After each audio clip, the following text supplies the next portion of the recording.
بسم اللہ الرحمن الرحیم۔ السلام علیکم۔ حضور اقدس صلی اللہ علیہ وسلم اور صحابہ اکرام رضی اللہ عنہم نے دین کے پھیلانے میں جس قدر تکلیفیں اور مشقتیں برداشت کی ہیں، ان کا برداشت کرنا تو درکنار، اس کا ارادہ کرنا بھی ہم جیسے نالائقوں سے دشوار ہے۔ تاریخ کی کتابیں ان واقعات سے بری ہوئی ہیں، مگر ان پر عمل کرنا تو علیحدہ رہا۔ ہم ان کے معلوم کرنے کی بھی تکلیف نہیں کرتے۔ اس باب میں چند قصوں کو نمونہ کے طور پر ذکر کرنا ہے۔ ان میں سب سے پہلے حضور اکرم صلی اللہ علیہ وسلم کے ایک قصہ سے ابتدا کرتا ہوں کہ حضور صلی اللہ علیہ وسلم کا ذکر برکت کا ذریعہ ہے۔ حضور اکرم صلی اللہ علیہ وسلم کے طائف کے سفر کا قصہ۔ نبوت مل جانے کے بعد 9 برس تک نبی اکرم صلی اللہ علیہ وسلم مکہ مکرمہ میں تبلیغ فرماتے رہے اور قوم کی ہدایت اور اصلاح کی کوشش فرماتے رہے، لیکن تھوڑی سی جماعت کے سوا جو مسلمان ہو گئی تھی اور تھوڑے سے ایسے لوگوں کے علاوہ جو باوجود مسلمان نہ ہونے کے آپ کی مدد کرتے تھے۔ اکثر کفار مکہ آپ کو اور آپ کے صحابہ رضی اللہ تعالیٰ عنہ اجمعین کو ہر طرح کی تکلیفیں پہنچاتے تھے، مذاق اڑاتے تھے اور جو ہو سکتا تھا اس سے درگزر نہ کرتے تھے۔ حضور اکرم صلی اللہ علیہ وسلم کے چچا ابو طالب بھی انہی نیک دل لوگوں میں سے تھے جو باوجود مسلمان نہ ہونے کے حضور صلی اللہ علیہ وسلم کی ہر قسم کی مدد فرماتے تھے۔ 10ویں سال میں جب ابو طالب کا بھی انتقال ہو گیا تو کافروں کو اور بھی ہر طرح کھلے مہار اسلام سے روکنے اور مسلمانوں کو تکلیف پہنچانے کا موقع ملا۔ حضور اقدس صلی اللہ علیہ وسلم اس خیال سے طائف تشریف لے گئے کہ وہاں قبیلہ ثقیف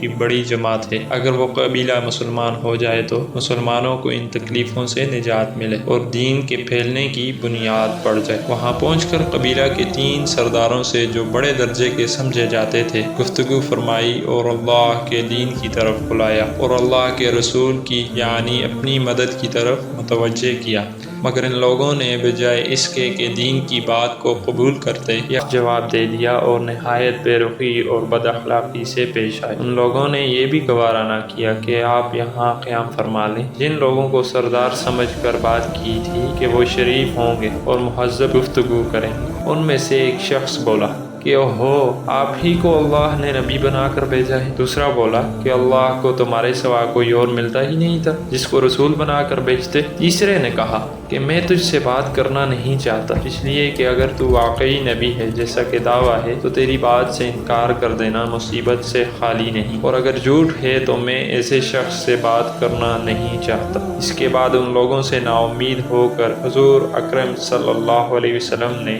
اور لوگوں سے بات کرنے کا ارادہ فرمایا کہ آپ صلی اللہ علیہ وسلم تو ہمت اور استقلال کے پہاڑ تھے، مگر کسی نے بھی قبول نہ کیا، بلکہ بجائے قبول کرنے کے حضور صلی اللہ علیہ وسلم سے کہا کہ ہمارے شہر سے فوراً نکل جاؤ اور جہاں تمہاری چاہت کی جگہ ہو وہاں چلے جاؤ۔ حضور اکرم صلی اللہ علیہ وسلم جب ان سے بالکل مایوس ہو کر واپس ہونے لگے تو ان لوگوں نے شہر کے لڑکوں کو پیچھے لگا دیا کہ آپ صلی اللہ علیہ وسلم کا مذاق اڑائیں، تالیاں پیٹیں، پتھر ماریں، حتیٰ کہ آپ صلی اللہ علیہ وسلم کے دونوں جوتے خون کے جاری ہونے سے رنگین ہو گئے۔ حضور اقدس صلی اللہ علیہ وسلم اسی حالت میں واپس ہوئے۔ جب راستہ میں ایک جگہ ان شریروں سے اطمینان ہوا، حضور صلی اللہ علیہ وسلم نے یہ دعا مانگی، اے اللہ، تجھی سے شکایت کرتا ہوں میں اپنی کمزوری اور بے کسی کی اور لوگوں میں ذلت اور رسوائی کی۔ اے ارحم الراحمین، تو ہی ضعفاء کا رب ہے اور تو ہی میرا پروردگار ہے۔ تو مجھے کس کے حوالے کرتا ہے؟ کسی اجنبی بیگانہ کے جو مجھے دے کر ترش روح ہوتا ہے اور منہ چڑھاتا ہے، یا کسی دشمن کے